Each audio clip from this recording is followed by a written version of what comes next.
everyone, and welcome to another SymROSIum. Today, we've got Ngozi with us, and she is a really incredible powerhouse of knowledge and expertise. She is a self-proclaimed insurance nerd, and she'll explain a little more about that, but we love an insurance nerd. Many of us are the same, or similar, I guess. She has done some really incredible things, and she really, she'll talk to us about much of it. But really quickly, she did found her own insurance brokerage, and she does focus or tries to focus on special spaces, specifically with diverse groups, and making sure that they have the tools they need to be successful, which we certainly do appreciate.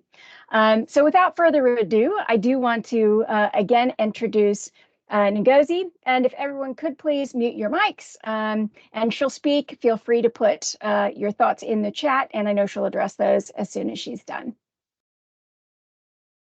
Hey y'all, hey! So I am so excited to be here.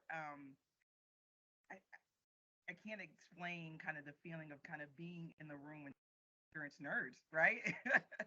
my kindred spirits. Thank you for the introduction, Karen. Again, it's a pleasure to be here. Just to give you a little bit more and kind of explain why I profess myself to be an insurance nerd. Can you not? I see in the auto. Can you hear me now? Is it still faint? It's better now. Okay. Sorry about that. I probably dropped my computer too many times and it keeps going in and out. So just give me the nod or let me know via chat if you can't hear me. But 27 years in the insurance industry, I was one of those few individuals where I actually went to school for insurance. I have a bachelor's in actuarial science, geek, and then I have a master's in risk management and insurance. And so hopefully one day when my kids are grown and out of the house, I'll be able to get my PhD, and that'll even kind of put the crown on it, right, for me being an insurance nerd. But I love insurance. I love it dearly. And so with that, I mean, part of kind of the message here is kind of tying my love for insurance, the passion that I have for insurance, around kind of some real practical conversations, since it's Women's History Month, and kind of connecting the two. And so the title of my presentation, as you all know, and let me get my screen share up here, is Are You Profitable? Are you profitable? And so I hope that speaks to some of you, or some of my fellow insurance nerds and geeks around kind of that profitable reference. But before I kind of get into the main component of the presentation, just a little bit more about me. And again, I referenced the fact that I'm an insurance nerd, but I'm an insurance nerd who's also turned professor. So I teach risk management and insurance at Fisk University, which is a historically Black college and university in Nashville. And it really dawned on me in kind of that transition into academics, that there was this lost appreciation for insurance as an art. Yes, an art, not a science. And I look at insurance as that. And so with insurance, it's not just about an industry that touches everything. There are other industries that can't exist without us, right? We're recession proof, we're COVID proof. But you know what? There are some life lessons to be learned through insurance. And so that's part of, again, my platform today. And that's what I try to teach my students. I try to teach my colleagues that insurance is not just a mechanism in which to protect assets, in which to grow wealth, but it can really teach some life lessons. I'm also a creator of equitable opportunities. And so these days, I prefer to use that term, equitable opportunities, versus diversity, equity, and inclusion. Because I think, one, it opens up the space for more possibility to occur. And I think it makes it a more common conversation, or a conversation that's amenable to more people when you talk about equitable opportunities, giving people what they need, when they need it, how they need it, and how they want it. And we all are unique in some shape, form, or fashion. And so it really becomes important to me around, when doing this work, when being in the insurance industry, when talking and advocating for, as Karen referenced, those diverse groups, that I'm really talking about equitable opportunities. And then lastly, I want to say I'm a sisterhood builder. So that's why I'm extremely excited to talk to you today during Women's History Month. And so I even wore, I don't know if you can see it, but my sweatshirt, my sisterhood sweatshirt, and I was telling Karen and the team, literally like 3 weeks ago, I held our third sisterhood conference, which is again creating equitable opportunities for Black women in the insurance industry. We had 200 Black women in New Orleans doing a second line down Bourbon Street. Can you imagine that in the insurance industry, right? But we had fun. We had fun. And so for me, being a Black woman and the intersectionality I have through gender and race, but then also raising a Black trans daughter, it is important to me that in this conversation of insurance, that there's this connection around sisterhood, there's connection around advocating for women and equity for women. And so it's foundational to how I work, play, and live. So that's just me. So hopefully that gives you a little bit more insight about who I am. But as we and I apologize to Karen. I got like 4 screens up. So if my transitions are a little funky, please excuse me because I'm trying to work 4 different screens and see the chat too and everything else. So I apologize about that.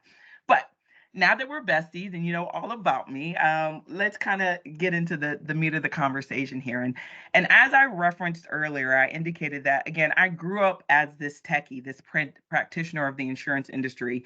Like I said, my degrees in insurance, my aspirations to get a PhD. I teach in it. I've spent over 20 years in it. And what I didn't tell you is I started underwriting. That's how I didn't really achieve the actual heights that I should. I didn't master those exams. So the next best thing was underwriting. And I loved underwriting. I spent the first 20 years actually underwriting, kind of using that left side of my brain.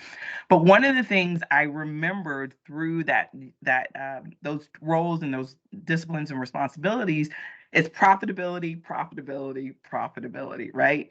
We know that profitability drives everything we do in our industry. Even now, as an independent agent, it drives what I do. Even now, as an insurance consultant, it drives what I do. I can't interact with a company around my consulting services because, again, they're thinking about expense management and the profitability related to that. Even as an insurance agent, I have a book of business. And again, the profitability drives my compensation or enhanced compensation that I receive. So even though I'm not, again, manipulating profitability directly, it still impacts what I do. And so, as companies engage, as we have this discussion, remember in the back of your mind that profitability is king, right?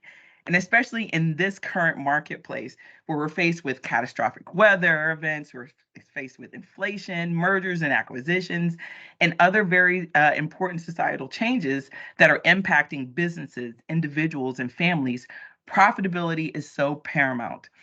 Profitability, however, is a tool that is a concept that can be measured. And I think oftentimes we look at profitability in various different ways, but today we are going to measure profitability through the combined ratio. So by show of hands, who knows what the combined ratio is? And I know I'm in professor mode, so don't excuse me if I ask for this kind of interaction, but okay, so pretty much everyone knows what a combined ratio is. But bear with me as I kind of explain it a little bit further. So the combined ratio is calculated by adding, right, the loss ratio, which is the claims incurred divided by premiums earned, and the expense ratio, which is underwriting expenses divided by the premiums written. It reflects the balance between premium income and the cost associated with claims and operations. Excuse me, if put into an equation, it would consist of the summation of the loss ratio and the expense ratio. So claims paid out as a percentage of premiums earned versus the operating expenses as a percentage of premiums earned as well. So I'm sure you're thinking, okay, so why here I am, your guest speaker for Women's History Month. Why am I talking about combined ratios? Okay, we already figured out I'm a geek. I get that part. But a better question, and a question that I want to present to you and think about as I present, is how do combined ratios relate to the celebration of the professional and personal achievements and the societal and cultural contributions of women across the world? I personally believe, as a runaway actuary, right, there is a direct correlation. There is influence between the two, or impact between the two. Now, we know most insurers strive for combined ratios below 100%, right? So there's that big 100 that you see on the screen to achieve profitability. A loss ratio of 100% equaling 100% means that the insurance company's total expenses, including claims, operating costs, and commission, equal its total revenue from premiums. This indicates that the insurer is breaking even. It is neither making a profit nor is it incurring a loss from its underwriting operations. A combined ratio above 100% signifies that an insurance company is operating at an underwriting loss, indicating the need for corrective measures to improve profitability and financial sustainability. The insurance company is paying out more in claims and expenses than it is in earning premiums and potentially investment income.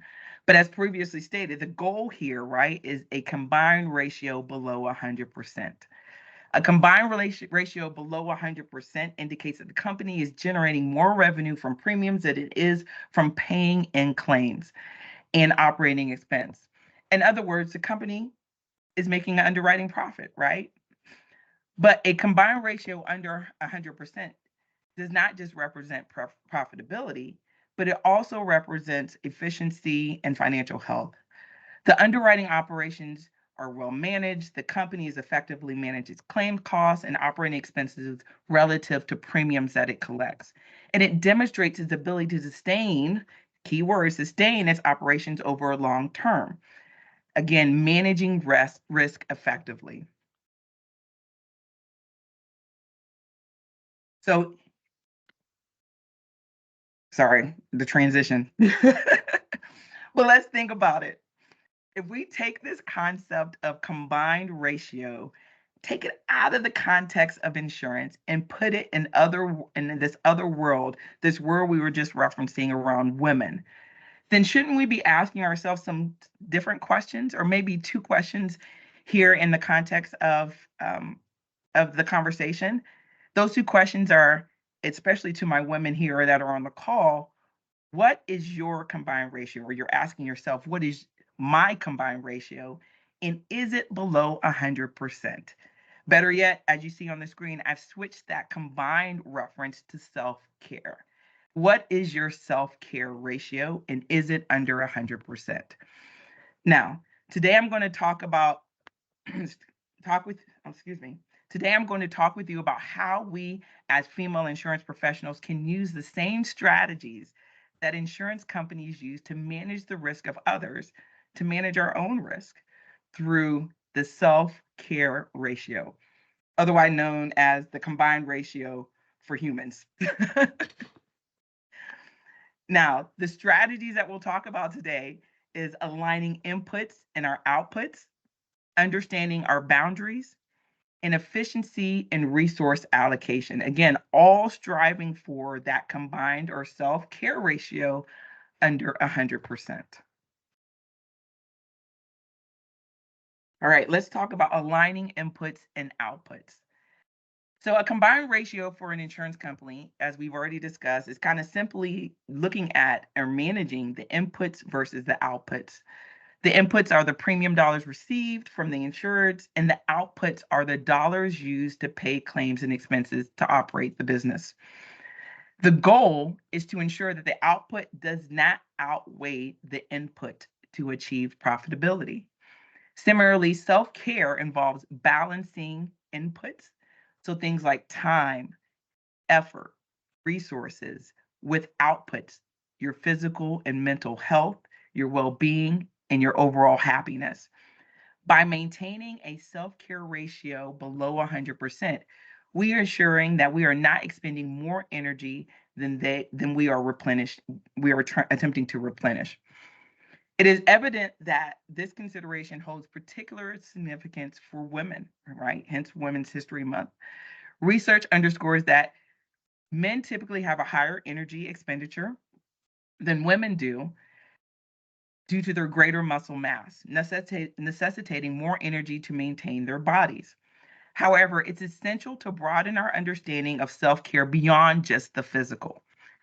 When we discuss energy in this context, we are encompassing not only the physical, as you see on the screen, but we're also talking about the mental, the emotional, and the spiritual aspects of your self-being. As women, the interconnection between our mental, emotional, and spiritual energies is notably heightened compared to our male counterparts. This holistic perspective underscores the importance of addressing all dimensions of energy in our self care practices. According to a 2023 survey, 1/3 of women report burnout, compared to 25% of men. A 2023 Gallup survey found that 33% of women are almost always, did you hear me? Always burned out. That's kind of crazy, right? 33% of women feel that they're always burnt out, again, compared to 25% of men. The Gallup poll reports that the top reasons for this burnout, and some of these will not be surprising to you, but the pandemic, right? The pandemic has hit working women especially hard, with pressures of work combined with disproportionate amount of domestic responsibility. Again, think about the input versus the output. Low paid jobs, right? So pay equity. When women are more likely to work in low paid jobs, increasing their time devoted to making ends meet, increasing the stress level that they're experiencing. We have the lack of autonomy. Women have little autonomy and freedom to find a meaningful, well paid job, which impacts their performance and their effort. And here we go with this word microaggressions, right? Microaggressions influence us in so many ways. It has an impact on how we show up, right? Again, considering that input and that output. Unpaid household labor. So again, contributing to the majority of the fact that we are disproportionately responsible for those household responsibilities, including childcare. And so the lack of affordable childcare kind of impacts our ability to balance and align those inputs and those outputs. The aftermath of the pandemic has laid bare the profound impact of burnout on women. Many are now facing pivotal life and career decisions, including departing from their employers or exiting the workforce altogether. Startling statistics from 2023 reveal that nearly 40% of women, 40% of women are actively seeking new employment opportunities, with burnt out cited as their number one reason. As female insurance professionals, it is imperative that we prioritize finding ways to achieve equilibrium between the demands placed upon us and our ability to replenish our resources. When we continuously expend our physical, emotional, mental, and spiritual energies without adequate restoration, our overall effectiveness diminishes. The toll on women's well-being is starkly evident, with statistics from National Institute of Mental Health indicating that women are twice as likely as men to experience depression and mental health issues. Furthermore, domestic stress disproportionately affects women, with 48% reporting higher levels compared to their male counterparts. Again, thinking about the inputs and the outputs and how do we align them. Compounding these challenges is a significant overlap between mental and physical health. Research indicates that individuals experiencing severe mental health symptoms are more likely to suffer long-term physical conditions, further highlighting the interconnectedness of well-being. Given women's heightened vulnerability to mental health conditions, the compounding effect on their physical health underscores the urgent need for proactive strategies to address burnout and foster holistic wellness. The benefit of aligning the inputs and the outputs for an insurance company is to achieve an optimal combined ratio to maximize profitability. As women, we strive for an optimal alignment in self-care to enhance the overall quality of life. This alignment involves investing in activities that nurture our mind, body, and our soul, while while avoiding overextending oneself to prevent burnout and exhaustion. And I get it. It's easier said than done. But part of making your outputs so that they don't exceed your inputs is our next strategy, which is understanding your boundaries.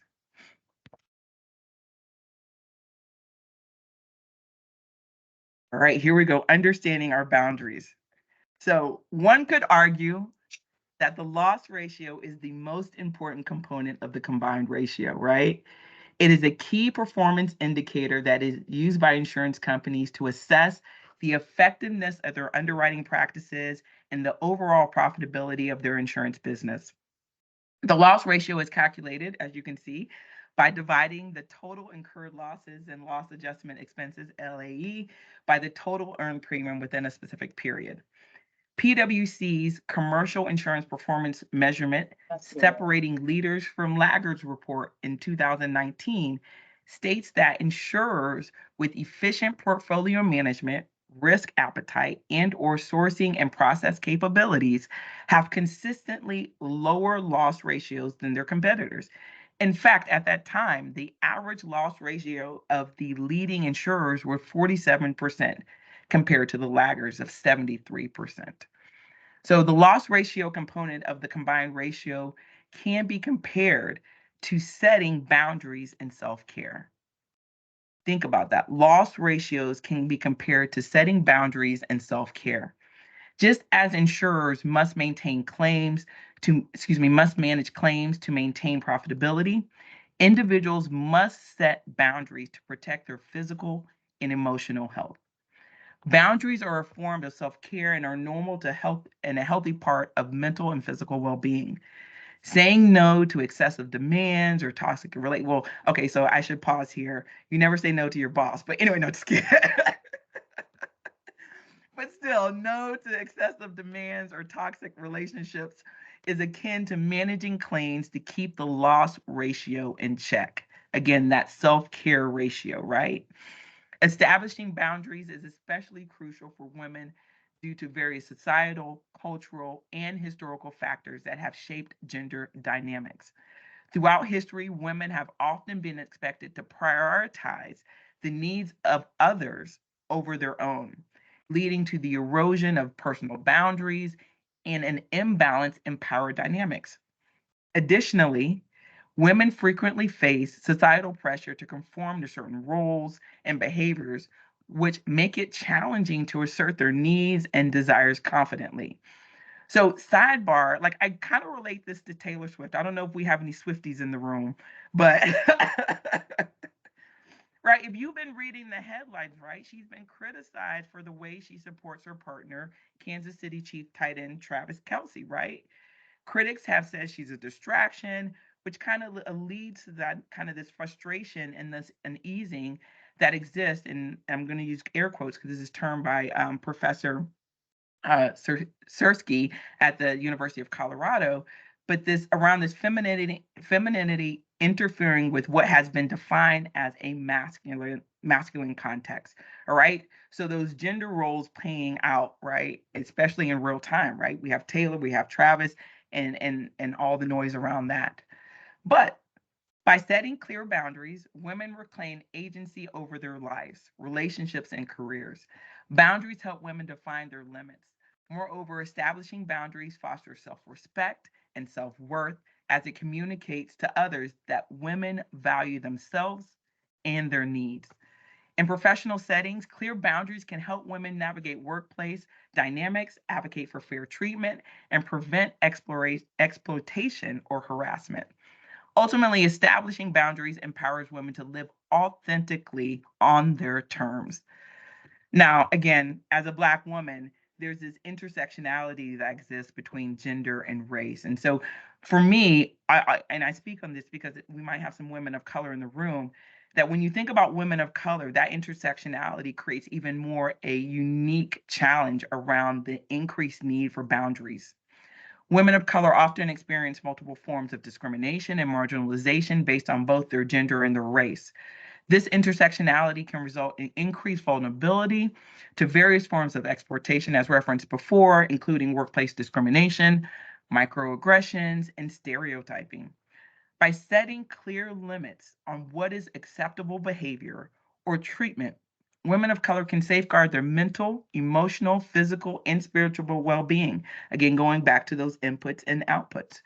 Additionally, boundaries allow them to define and prioritize their needs, their goals, their values, empowering them to navigate complex social dynamics and advocate for themselves effectively. In a society where women of color are often subjected, to societal expectations, stereotypes, and systemic inequalities, establishing boundaries becomes a vital tool for self-preservation, self-care, and resilience. Consider your boundaries as your underwriting guidelines and your pricing models, right? We follow those all the time, right? 100%. Right? They establish the guardrails for which you function, much like they help insurance companies establish the parameters under which they accept risk that has been transferred to them. We know that losses can be unpredictable. And for a loss to be insurable, we know that it has to be fortuitous, right? However, through risk management and sound underwriting practices, insurance companies attempt to control and manage that frequency and severity as it relates to those unpredictable losses. But unpredictable losses happen in life. And as individuals experience those unpredictable losses, we have to understand that we have to focus on what we can control. And those things that we can control are the creation of those boundaries as we navigate and change the narrative around our self-care ratio.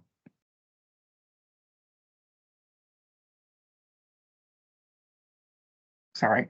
So I know I might have some underwriters in the room, some actuaries in the room. So let me ask you a question. And even if you're not, let's play like you are. So if you're an underwriter and you have an account that has a high loss ratio and it's negatively impacting the profitability of your book, what would you do? Put it in the chat. I'm curious to know.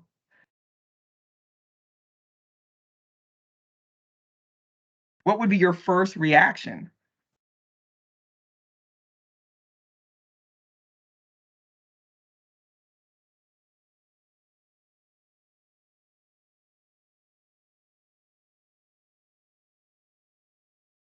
Have a conversation, create hurdles that they wouldn't want to go through. Change the numbers, right? Abandon ship, right? Cancel, non-renew. We don't want it. We don't want it, right? How do we get them off the book, right? Increase the prices, right? You guys are really hardcore. No risk management, right? No risk management. They're out of here. And I get it, especially right in this market, right? They're out of here, right? But let me ask you, why can't we take those same actions when it comes to excessive demands, negative energy, or the need to reduce the severity and frequency of unexpected losses in our life? Creating those boundaries, right? Get them out of here. I don't know about increasing the prices, but definitely get them out of here. I know it's easier said than done, but creating boundaries is both your personal and professional life. In your personal and professional life is essential for maintaining balance, well-being, and productivity. So let's talk about some small steps to establish those boundaries in your life. And so I will tell you my favorite one, and I don't know if you can see my cursor, is to say no. Say no, right? So, excuse me, practicing saying no to requests or invitations that don't align with your priorities and values. Remember, it's okay to decline politely without feeling guilty. Now, I told you about my sisterhood conference that I did, and we had this panelist who was responding to a question, and it was a one sentence response. She said, "No is a complete sentence." And that was it. No is a complete sentence.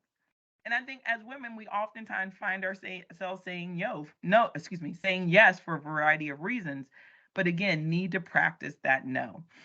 Another one that stands out to me that I admittedly need to work on is the physical boundaries.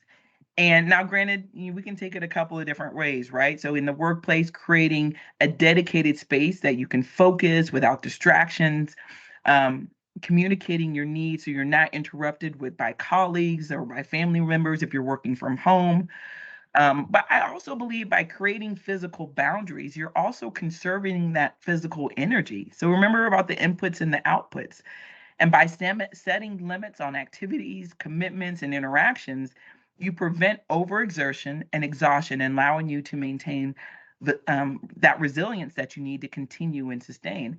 My problem is I'm always traveling. So for me, this physical boundaries is about just stay at home, like ground yourself, right? That you're not always on the road. You don't always have to be out in the streets. That's what I tell my kids. I'm out in the streets. So, excuse me. So just maintaining the physical boundaries is important. And another one I would just highlight, two more I would just highlight, is practice assertive communication. So learn that to assertively communicate your boundaries to coworkers, supervisors, family, friends, the whole nine, when faced with unreasonable demands, use I statements to express your needs and concerns respectfully, excuse me. And the last one that I love is that authenticity, right? Allow yourself to be authentic. And so again, removing yourself from spaces and places that don't allow you that creativity and authenticity. And so again, I know that's easier said than done, but I think when we show up authentically, right, that leads to better health, that wellness, and again, that self-care ratio. By taking these small steps, you can gradually establish and maintain boundaries that promote balance, well-being, and fulfillment in both your personal and professional lives. Remember that boundary setting is a process. It is a journey, right? We don't achieve it right off. And it's okay to adjust and refine our boundaries as needed. Now, you've aligned your inputs and outputs. You've established these boundaries. Now it's time for some resource allocation.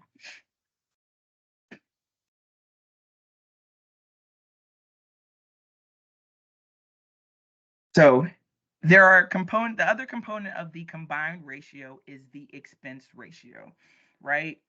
We talk about expense ratio. I mean, I remember as an underwriter, it was kind of this thing all the way off to the left, right? But it was very much a consideration in the calculation of the combined ratio. The expense ratio is insurance reflects the efficiency of expense management and resource allocation. Expense management for an insurance company involves meticulous oversight and control of various costs incurred throughout the business operation. This encompasses monitoring expenditures related to administrative functions such as staffing, technology, infrastructure, and office overhead. Additionally, it involves scrutinizing claim processing costs, including assessment for risk evaluation, underwriting, and claim settlement. Effective claims management also entails kind of optimizing investments in marketing and distribution channels. Hello, agent, while ensuring compliance with regulatory requirements. However, resource allocation kind of takes it a step further, right? So you've managed your expenses. Now you have the resources. How are you allocating them? For an insurance company, it involves strategic distribution of not just the financial resources, but human capital, technological resources, and so forth. We just talked about expense management addresses some degree the financial resources. However, when we think about the human resources and the deployment across various departments like underwriting and claims and actuarial, we also have to consider as well how they're being allocated and those decisions related to how they're being utilized, especially when we talk about even technology and the utilization and innovative platforms around risk assessment, policy administration, customer experience, and the whole nine. By addressing the expense management and the resource allocation component, right, we are creating this sense of efficiency. And so again, when we think about the inputs, the outputs, the establishment of the boundaries, we also need to think about when we replenish, how are we allocating those resources? Again, that time, energy, and attention effectively to activities and practices that promote our well-being. And so this goes to kind of that bullet number one around minimizing the waste, right? Minimizing the waste. So minimizing wasteful spending in insurance or operations correlates to minimizing waste in self-care.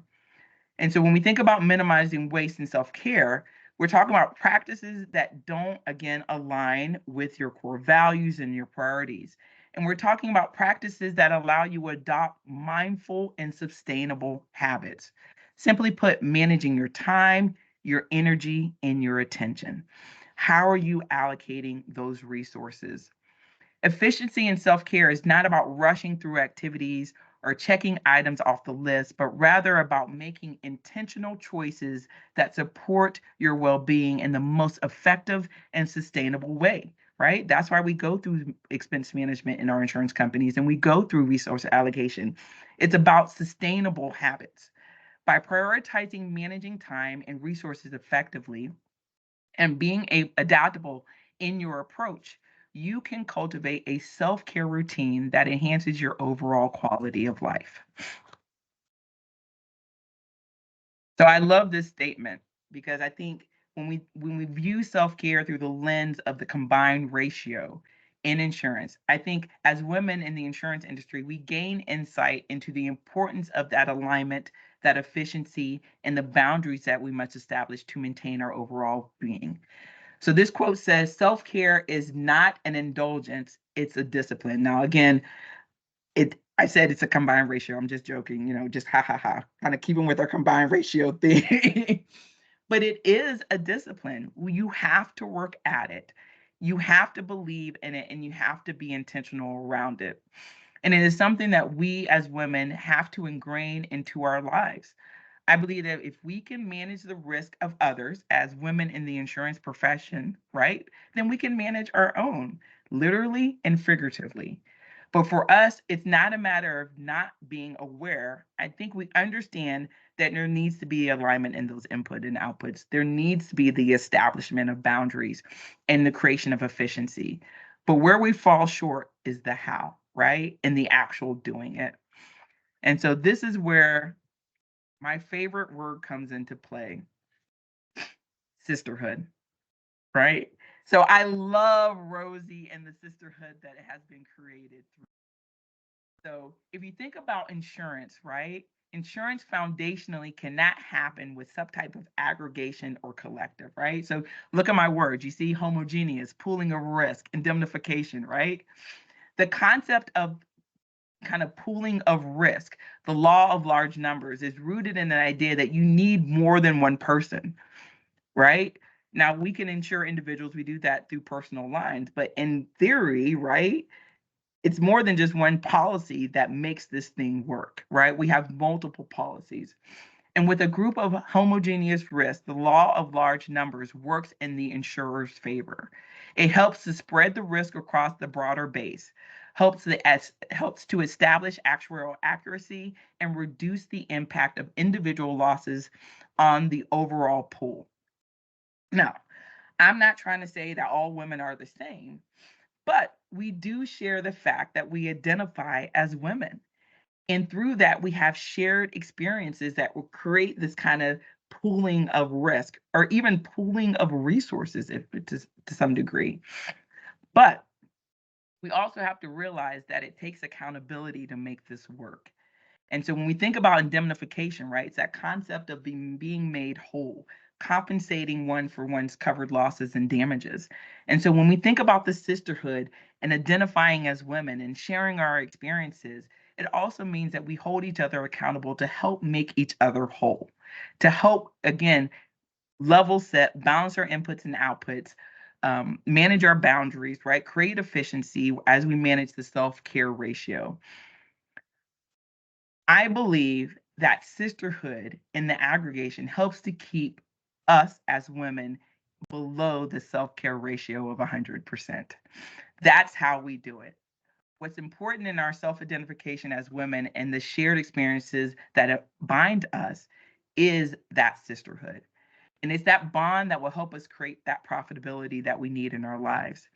That is why, again, I'm in love with Rosie. I'm in love with organizations that support and create spaces for women in a way that allows us to establish those strategies for ourselves in our very unique, way and needs as women in the insurance industry.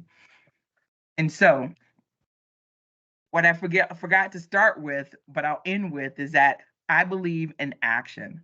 right? I believe in making sure that we just don't talk about it, we actually do it. Actually, when Karen and the team kind of were first doing their interview with me, I told them, I said, most of the time, I can be known, if you ask someone, I'm known for ghosting people. And that is true. I'm known for ghosting people because I believe if you're talking too much, then you're not doing enough, right? You're not actually being active in doing. And so there's one thing that will ask for you to do as far as the call to action. We've talked about, again, the inputs and the outputs. We've talked about the boundaries. We've talked about creating efficiency through resource allocation. But we need to talk about that accountability. And so through the sisterhood, at your next Rosie meeting, whether it's virtually or it's in person, turn to your neighbor and you ask them, are you profitable? Thank you. I am done. And I'm sorry I keep sniffing. Thank you. Thank you so No, much. that was fantastic. Really great. Okay, I know you. people are really excited. I saw some things in the chat. Who's got either a comment for her or a question? Who's got something? I'll stop sharing here.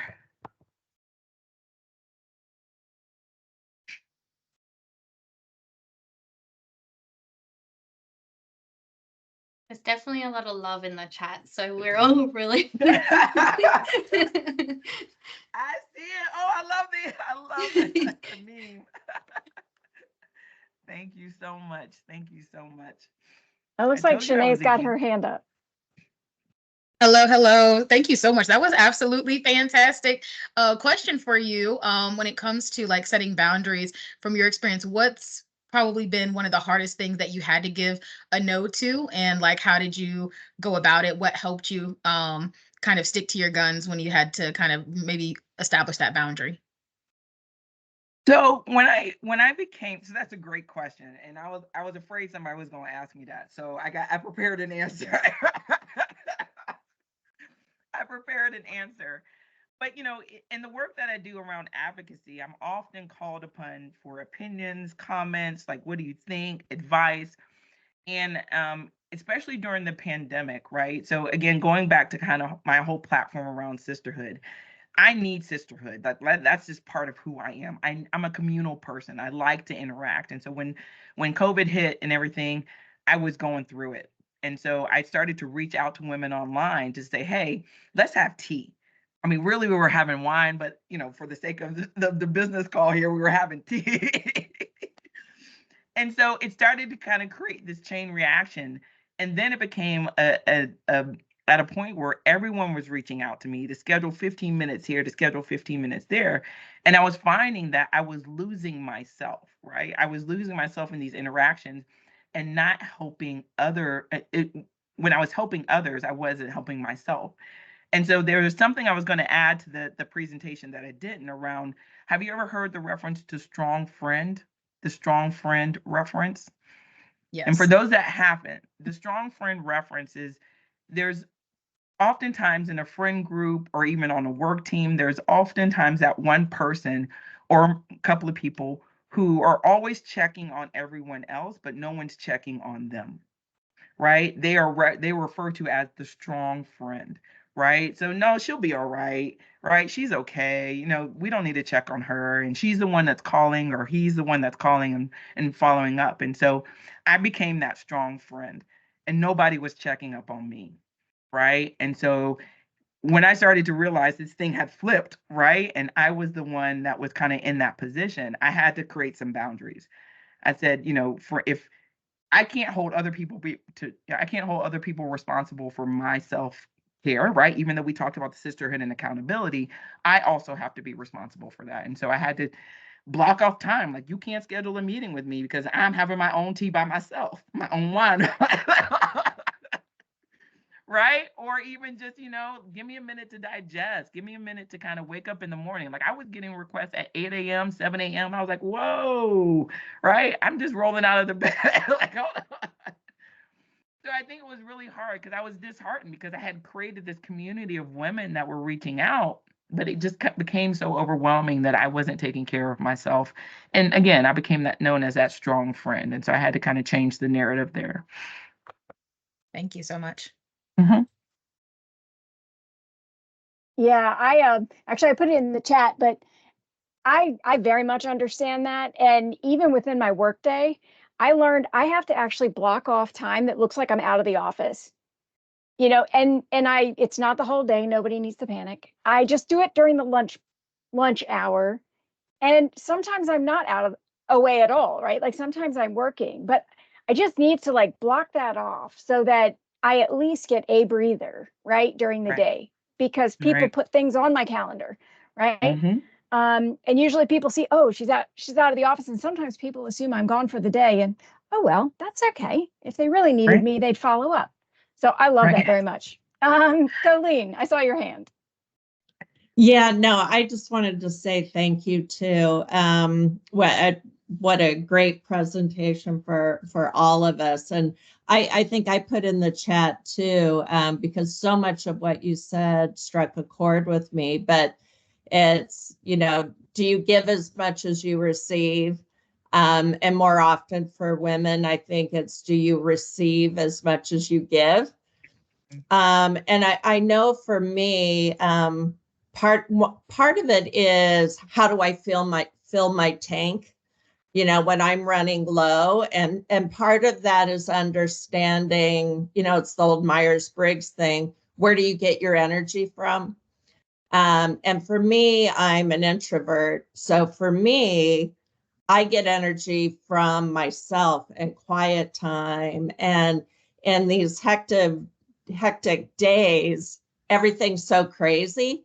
I have to get myself in a room, snuggle up, give myself a talking to or a little kick in the ass, and say, get your stuff together, girlfriend, So I think part of it is self-awareness. Where do you get your energy from? How do you fill your tank?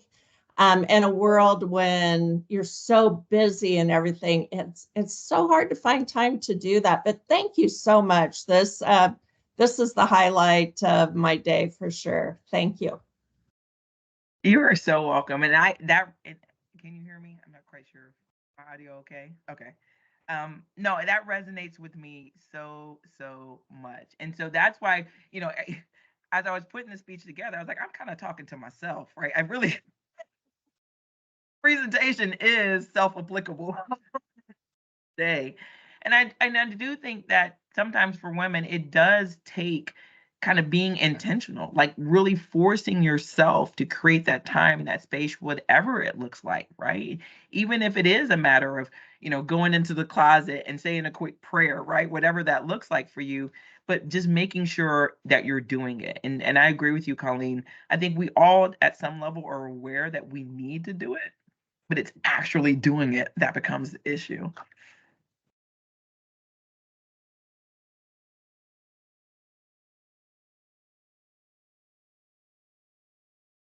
Hopefully the silence and the lack of and the questions are kind of formulating in your mind, and you're kind of being reflective on it, right? Caroline, I saw you. You're like, yeah, I'm thinking about it. I'm thinking about it.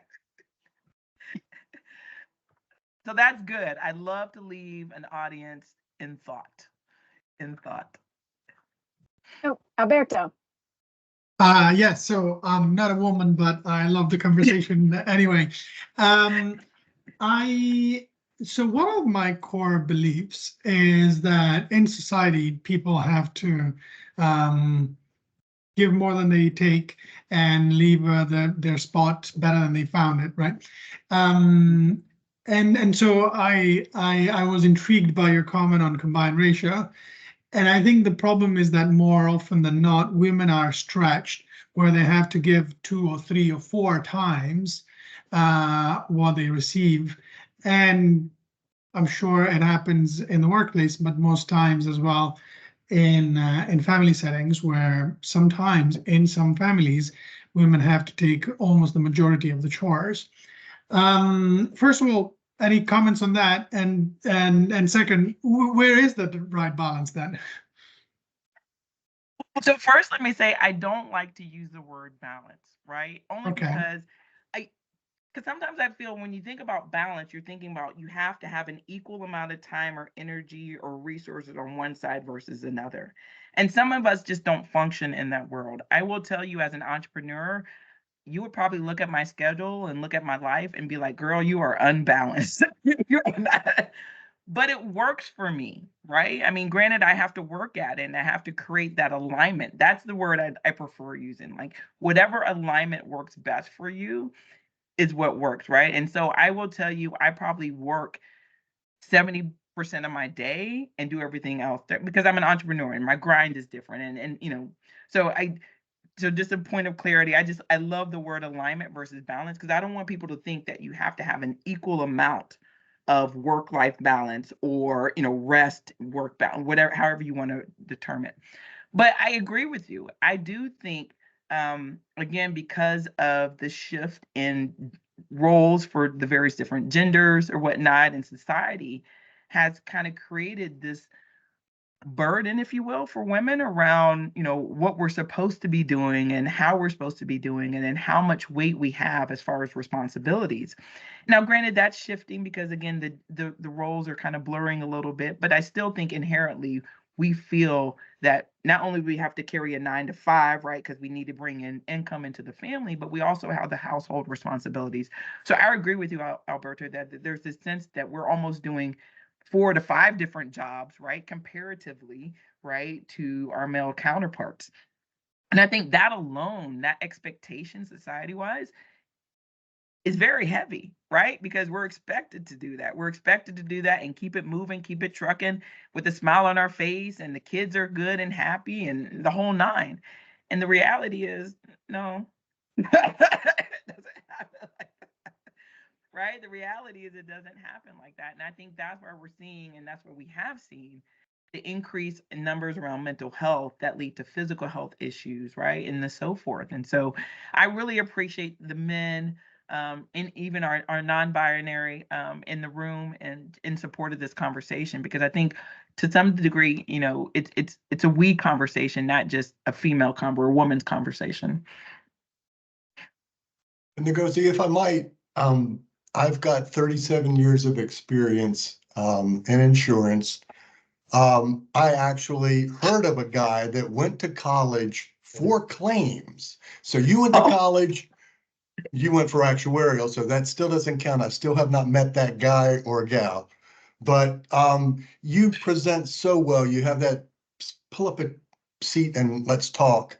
Thank you. And just appreciate, you know, you being here and sharing with us, because we all can learn from these interpersonal things, and the nerdiest way that you were able to bring insurance into how to do your life. It speaks to all of us insurance people, actuarials or claims people, it doesn't matter. So thank you very much. Love it, Andrew. Love it. Thank you so much. Thank you so much. I appreciate that. I have not met anyone who went to school for claims either. So you know what? We got to fix that, Andrew. We got to find a claim school somewhere or create one, right? Maybe Elephant could create one. It would have been a male, and he would have been, he would probably be about 80 now, because it was when I first started, I heard of this so-called, you know, unicorn. And so we may not ever know. We might not, but.